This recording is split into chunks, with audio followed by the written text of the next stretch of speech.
De la terre mythique et philosophique d'Israël. Israël est une terre intérieure, en chaque homme et chaque femme de cette planète.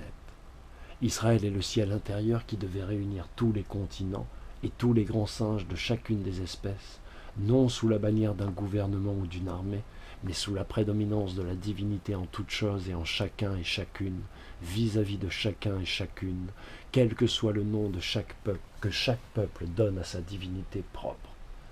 Israël devait être le sol intérieur de la libération de tous les hommes et de toutes les femmes de cette planète,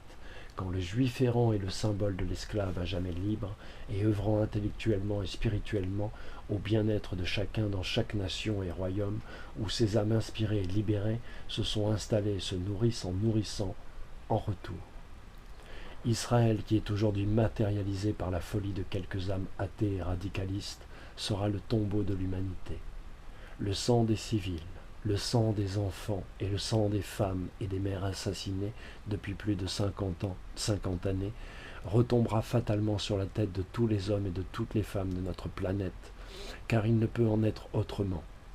Israël est le rêve que nous devions atteindre en nous et avec le reste du monde, quelle que soit notre confession, notre spiritualité ou l'intellectualité qui nous meut. Seul l'athée se définissant lui-même comme sioniste ne peut entendre cette vérité humaine simple et pourtant clairement prédite dans les livres qu'il nous jette au visage pour justifier toutes les horreurs et meurtres, tortures et incarcérations, assassinats et déportations dont ils sont, en leur âme et conscience, les seuls et uniques responsables.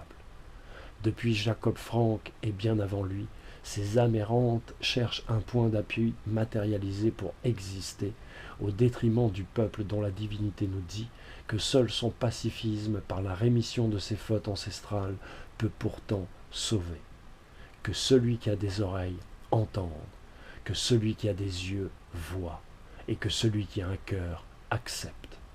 La famille dite royale d'origine française et qu'en Israël chacun et chacune connaissent